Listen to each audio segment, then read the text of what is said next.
आदित्य ठाकरे यांचा आशीर्वाद घेऊन या निवडणुकीत मी माझा स्वतःचा उमेदवारी अर्ज भरलाय आणि या निवडणुकीमध्ये हा मतदारसंघ शिवसेनेचा पारंपरिक मतदारसंघ आहे। गेले 5 टर्म हा मतदारसंघ शिवसेनेकडेच आहे आणि तो ह्यावेळी देखील शिवसेनेकडेच राहील याचा आम्हाला पूर्ण विश्वास आहे।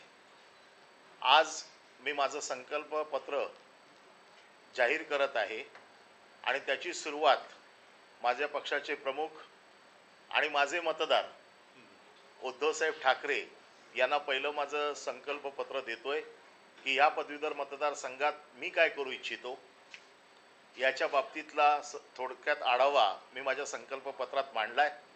माझी ओळख ही मी त्याच्यातनं दिलेली आहे। गेले 3 टर्म शिवसेना प्रमुख बाळासाहेब ठाकरे आणि उद्धव साहेबांच्या आशीर्वादाने मी शिवसेनेचं प्रतिनिधित्व विधान परिषदेत करतोय आणि हे करत असताना मी आमदारांमधून हे प्रतिनिधित्व करत होतो। महाराष्ट्रातले विविध प्रश्न मी विधान परिषदेत मांडले, वेगवेगळ्या समस्या वेगवेगळ्या गोष्टींवरती मी आवाज उठवला, परंतु ह्या वेळेला मतदारसंघ बदललेला असल्यामुळे त्या मतदारसंघाच्या बाबतीत माझ्या मनात काय आहे, माझ्या पक्षाची विचारधारा या मतदारांपर्यंत पोहोचवून आपण कसं या मतदारांना आपण त्यांच्या बाबतीत काय करणार आहोत हे या संकल्प पत्रात सांगितलंय।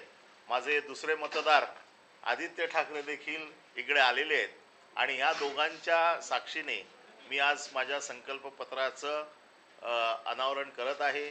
मला असं वाटतं की उद्धव साहेबांनी आणि आदित्य साहेबांनी माझे मतदार म्हणून आणि माझ्या पक्षाचे प्रमुख म्हणून मला आशीर्वाद दिलेलेच आहेत, परंतु प्रचंड मताधिक्याने या मतदारसंघात शिवसेनेने नेहमी रेकॉर्ड केला आहे।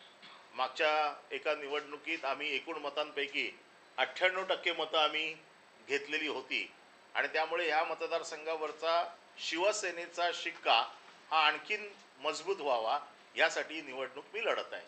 धन्यवाद। हिंदी में ही बता दीजिए, आज आप अपना संकल्प पत्र जारी कर रहे हैं, क्या है? आज मैं शिवसेना के पक्ष प्रमुख उद्धव जी ठाकरे, हमारे दूसरे नेता युवा सेना प्रमुख आदित्य जी ठाकरे, इनके मार्गदर्शन में मैं मेरा आज संकल्प पत्र यहाँ पर मेरे मतदारों को देता हूँ और मैं 3 टर्म इस विधान परिषद में शिवसेना प्रमुख बाला साहब ठाकरे जी के आशीर्वाद से जा चुका हूँ। इस बार मैं पदवीधर मतदार संघ से जा रहा हूँ और पदवीधरों के लिए मेरे मन में क्या है, मेरे पार्टी की विचारधारा क्या है, हम क्या करना चाहते हैं, ये इस संकल्प पत्र के द्वारा मैं मेरे मतदारों को बताना चाहता हूँ और मैं मतदारों का आशीर्वाद चाहता हूँ कि वो ये संकल्प पत्र पढ़े। इस पारंपरिक सीट को शिवसेना ने लगातार 5 बार जीता है, ये 6वीं बार है जहां ये सीट फिर से हम जीतने जा रहे हैं। इस रिकॉर्ड ब्रेक कॉन्स्टिट्यूएंसी का प्रतिनिधित्व मुझे करने मिल रहा है, ये मैं मेरा भाग्य समझता हूं और मैं मेरे मतदारों को ये आह्वान करता हूं कि इस संकल्प पत्र को देखें और आज तक जो प्यार आपने इस मतदार संघ को दिया है ऐसा ही प्यार इसके आगे दे। आज मैं मेरे दोनों मतदारों के द्वारा इस संकल्प पत्र का अनावरण कर रहा हूँ। दादा एक सेकंड तू प्लीज।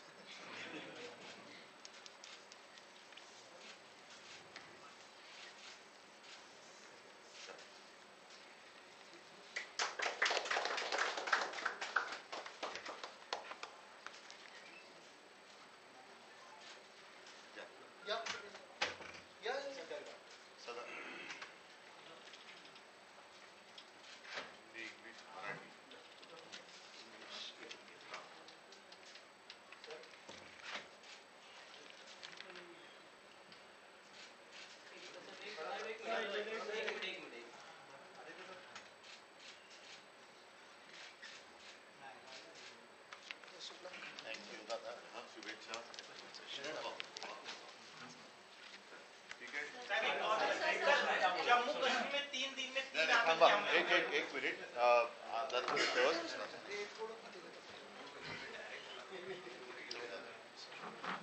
आत्ताच आपण मुंबई पदवीधर मतदारसंघाचे शिवसेनेचे अधिकृत उमेदवार अनिल परब ॲडव्होकेट आहेत. त्यांच्या मी वचननामा म्हणा किंवा निवडून आल्यानंतर काय कामं करायची याचा संकल्प त्याचं लोकार्पण केलेलं आहे. या मतदारसंघाचं वैशिष्ट्य असं की इथे सर्व आणि अनिल तुम्ही माझा मतदार म्हणून उल्लेख केला त्याच्याबद्दल धन्यवाद देतो. म्हणजे माझं सर्टिफिकेट हे खरं आहे. नाही म्हणजे बाकी काय मला म्हणायचं आहे. या मतदारसंघाचा इतिहास पाहिला तर पहिल्यांदा आमचे ज्येष्ठ नेते प्रमोद नवलकर त्यांनी या मतदारांचं प्रतिनिधित्व केलं होतं. अत्यंत सुसंस्कृतपणे आणि त्यांचं भाषा प्रभुत्व हे सर्वांना माहिती आहे. सुशिक्षित मतदार जे आहेत त्यांचे काही वेगळे प्रश्न असतात. ते सर्वसामान्य नागरिकांचे प्रश्न त्यांना भेडसावत असतातच. पण शिकल्यानंतर पुढे काय करायचं, पदवी मिळाल्यानंतर पुढे काय करायचं हा एक समोर उभा असतो. या मतदारसंघाचं प्रतिनिधित्व करताना शिवसेनेने सातत्याने हा प्रयत्न केलेला आहे आणि आता या सर्व आणखीन पुढचा टप्पा आम्ही पार पाडण्याचा प्रयत्न करतो. त्यांच्यासाठी सुद्धा काही वचनं अनिल परब यांनी दिलेली आहेत. मी मुंबईतल्या तमाम पदवीधर मतदारांना हात जोडून विनंती करत आहे की जसं गेले जवळपास 5 टर्म तुम्ही आपले आशीर्वाद मतांच्या रूपाने शिवसेनेला दिलेले आहेत. शिवसेना आणि मुंबईकर हे नातं वेगळं मी काही सांगण्याची गरज नाही आहे. तर त्या नात्यालाच आम्ही अधिक दृढ करू आणि आपल्या ज्या काही समस्या आहेत त्या प्रामाणिकपणाने सोडवण्याचा नक्की प्रयत्न करू. मी आवाहन करतो आहे, विनंती करतो आहे की आजपर्यंत जसे आशीर्वाद तुम्ही शिवसेनेच्या पाठी उभे केले तसेच आशीर्वाद पुन्हा एकदा याही वेळेला तुम्ही शिवसेनेला द्याल अशी अपेक्षा करतो. मात्र एक लक्षात घ्या की हे मतदान हे येत्या 26 जूनला आहे आणि 26 जूनला सार्वत्रिक निवडणुकीप्रमाणे सुट्टी नाही आहे. 26 जून हा कामाचा दिवस आहे. तर मी सर्व मतदारांना, माता भगिनींना आणि बांधवांना भगिनींना विनंती करतो आहे की आपण कार्यालयात जाण्यापूर्वी, आपल्या कामाला जाण्यापूर्वी मतदानाचं कर्तव्य बजावून शिवसेनेला आशीर्वाद देऊन आपण आपल्या कामाला जावं ही मी त्यांना हात जोडून विनंती करतोय. विधान परिषद निवडणुकीवरून काही प्रमाणात नव्यामध्ये बिघाड झाला नाही, बिघाड नाही झाला. आज आम्ही त्याच्याबद्दल जो काही थोडंसं काय होतं, एक साहजिक आहे ही गोष्ट खरी आहे की संवादामध्ये थोडंशी एक लूज कनेक्शन होतं. कारण मी सुद्धा निवडणूक झाल्यानंतर एक 7-8 दिवस बाहेर गेलो होतो. दरम्यानच्या काळामध्ये तारखा जवळ आल्या होत्या, त्याच्यामुळे सर्व पक्षांनी आपापले उमेदवार जाहीर केले. आज आम्ही कोकण आणि नाशिकच्या बाबतीत जसं दिल्लीतल्या काँग्रेस श्रेष्ठींनी फोन करून मलाही सांगितलं, संजय राऊतनं सांगितलं, त्याच्यामुळे तो एक समझोता आम्ही करतोय. थोड्या वेळात तुम्हाला तो कळेल. हो, त्यातलं आम्ही म्हणून म्हटलं ना, कोकण आणि नाशिकमध्ये आम्ही तो समझोता तो आता थोड्या वेळात तुमच्यासमोर येईल. परंतु एक पुन्हा सांगतो की निवडणूक झाल्या मी इथे नव्हतो. निवडणुकीचे अर्ज भरण्याची वेळ ही टळू नये म्हणून कधीही अर्ज न भरण्यापेक्षा अर्ज भरून ठेवलेला चांगला, म्हणून आम्ही अर्ज भरले होते. हे खरं आहे. नाही, मला आता त्याच्यात काही जायचं नाही खोलामध्ये. जे काय आहे मी तुमच्यासमोर ठेवलेलं आहे. लोकसभा निवडणुकीला शिक्षक भारती पाटील तुमच्यासोबत होते आतापर्यंत? आजही आहेत. त्यांच्यासोबत सुद्धा आमचं विचार विनिमय सगळं सुरू आहे. मात्र यावेळीची त्यांना गेल्या वर्षीच मी सांगितलं होतं की शिक्षक मतदारसंघाची निवडणूक आम्ही लढवत आहोत. परंतु याच्या पुढे जाऊन जो काही आमचा एक मनोमिलाप असेल किंवा समझोता असेल तो आम्ही प्रामाणिकपणाने पार पाडू. उद्धव जी, इसके अलावा जम्मू कश्मीर में पिछले 3 दिन में 3 बड़े आतंकी हमले हुए हैं. अभी भी सर्च चल रहा है, घटनाएं रुक नहीं रही, लोगों की जाने गई. किसकी जिम्मेदारी है? अब की बार वाले कहाँ गए? अभी बार बार वहाँ हमले हो रहे, इसके बावजूद अब की बार वाले वहाँ जा नहीं रहे हैं. कल परसों मोहन जी भागवत उन्होंने भी कहा कि मणिपुर जल रहा है.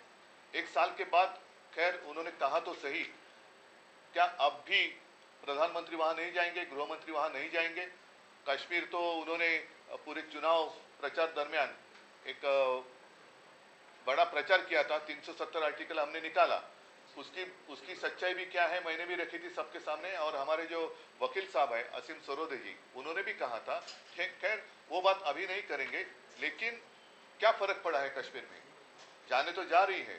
और ये तो व्यस्त है सरकार हमने कितने बार, तीसरी बार सरकार स्थापन किया, तो तीसरी बार स्थापन किया जरूर, लेकिन आपने अभी क्या कि पिछले कितने दिन में तीसरी बार हमला हुआ है? 3 दिन में 3 हमले हुए हैं। तो जिम्मेदार कौन है? क्या अब भी मोदी जी वहां नहीं जाएंगे? कि अब भी वो बाकी जो विपक्ष, हम तो विपक्ष नहीं मानते, प्रतिपक्ष कहते हैं, उनको ही खत्म करने में अपना आनंद मनाएंगे? तो जिम्मेदारी उनकी है। अगर उनसे ये सारी बातें नहीं संभाली जाती तो फिर से प्रधानमंत्री होने का उनको कोई अधिकार नहीं है। ठीक है, अभी मोहन भागवत यांनी सांगितले की मणिपूरकडे लक्ष देणं गरजेचं आहे. आता काय वाटतं? नाही, मी आता म्हटलं तसं की एक वर्षभरानंतर भागवत साहेब बोलले हे सुद्धा कमी नाही, थोडं नाही. वर्षभरानंतर मणिपूर जळते, त्याच्या झळा त्यांच्या कार्यालयापर्यंत पोहोचल्या किंवा त्या बातम्या आल्या, ही त्यांची जर का संदेशवाहक यंत्रणा असेल एक वर्ष लावणारी, तर त्यांनी ती सुधारली पाहिजे. परंतु ते जे बोललेत ते प्रधानमंत्री गांभीर्याने घेणार आहेत का? कारण निवडणुकीच्या शेवटी आपण बघितलं होतं की स्वतः भाजपचे अध्यक्ष नड्डा यांनी सांगितलं होतं की आता आम्हाला संघाची गरज नाही, आम्ही भाजप म्हणून समर्थ आहोत. तर राष्ट्रीय स्वयंसेवक संघ जो एक पाया मानला जातो, त्यांची सुद्धा आता ही गरज संपलेली आहे. आणि मोहन भागवत सारख्या एका ज्येष्ठ नेत्यांनी हे त्यांच्या व्यथा मांडल्यानंतर आता तरी प्रधानमंत्री आणि गृहमंत्री मणिपूरमध्ये जाणार आहेत की नाही. तसंच काश्मीर पुन्हा पेटले. काश्मीरच्या बाबतीमध्ये प्रचारात जे ढोल पिटले गेले होते, 370 कलम काढलं, ते काढलेलं नाही, ते होल्डवर टाकलेलं. हे बाकीच्या गोष्टी ह्या तांत्रिक आहेत, ते वकील तुम्हाला सांगतील. पण सातत्याने जेव्हा शपथविधीचे हे सगळे समारंभ सुरू आहेत, काल परवाकडे मोदीजीने घेतला, आज चंद्राबाबूंनी घेतली शपथ, पण तिथे लोकांचे जीव जात आहेत. मध्ये तर आपल्या सिक्युरिटी फोर्सेसवरती हल्ले झाले. आता तरी तुम्ही लक्ष देणार आहात की नाही? का तुमचेच तुम्ही ढोल आणि तुमचे रेकॉर्ड प्रस्थापित करण्याच्या मागे लागणार आहात?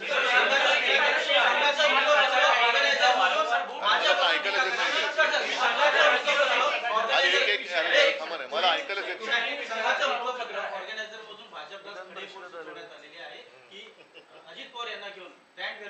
बघा, आज ती मी बातमी थोडक्यात वाचली. ऑर्गनायझरनी खडे बोल सुनावलेले आहेत. देशातल्या मतदारांनी सुद्धा भाजपला खडे चाललेले आहेत. तर असे खडे सगळं चालल्यानंतर आता तरी भाजप सुधारणार आहे की नाही, का अजूनही आपल्या देशातले जे प्रतिपक्ष आहेत त्यांना संपवण्याच्या मागे ते लागणार आहेत? देशासमोरील संकटांना ते संपवणार आहेत की नाही, का देशातल्याच आपल्या नागरिकांचे जे पक्ष आहेत, जे नागरिकांच्या व्यथा लोकसभेत मांडतात, विधानसभेत मांडतात, त्यांनाच जर काही संपवण्याच्या मागे लागणार असतील तर सरकार हे कुचकाम आहे. प्रचारात इंडिया आघाडी सतत एक मुद्दा मांडत होती की मोदी तिसऱ्यांदा पंतप्रधान होणार नाही, पण मोदी तिसऱ्यांदा पंतप्रधान झाले. त्यांचं मंत्रिमंडळी स्थापन झालेलं आहे, एनडीए सरकार आहे. तुम्हाला या सरकारचं भवितव्य काय वाटतं? आणि तुम्ही पहिल्या पत्रकार परिषदेत असं म्हटलं होतं की आपण सरकार स्थापन करणं गरजेचं आहे. बरोबर आहे. मी सरकारच्या भवितव्याशी मला काही देणं घेणं नाही, मला देशाच्या भवितव्याशी आहे. आणि असं चित्रविचित्र याच्याबद्दल मी माझ्या 19 जूनच्या शिवसेनेचा जो वर्धापन दिन आहे त्याच्या बाबतीत मला काय बोलायचं ते मी मनमोकळं बोलेन. पण मला सरकारच्या भवितव्याशी देणं घेणं नाही, मला देशाच्या भवितव्याची काळजी आहे. आणि ज्या पद्धतीने मारून मुटकून, कारण ते 400 पार होणार होते, ते 240च्या आत किंवा 240 वरती अडकले. आणि मग मोदी सरकारचं आता एनडीए सरकार झालं. तर आता म्हणून मी म्हटलं की आज आपण जमलो ते माझ्या शिवसेनेच्या पदवीधर मतदारसंघातील उमेदवार अनिल परब यांच्या वचननाम्याच्या प्रकाशनासाठी जमलेलो आहोत. मी ह्याबद्दल मला जे काय बोलायचं आहे ते माझ्या शिवसेनेच्या वर्धापन दिनी 19 जूनला विस्ताराने बोलेन.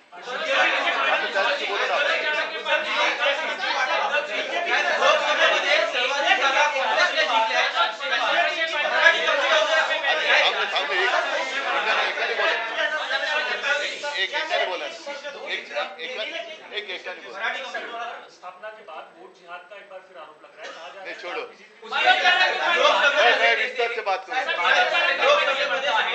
काँग्रेसने जिंकल्या, नाना पटोले यांचं वक्तव्य. चला, धन्यवाद. एक विषय आहे, एक त्यावर भाजपचे नेते असं म्हणतात की जग हळहळलंय, मोदींना जागा कमी आल्या त्यामुळे जग हळहळलंय. आता तुम्ही नेहमी सांगता तसं झालेलं आहे. जग हळहळलं कारण एवढं तरी मताधिक्य का मिळालं.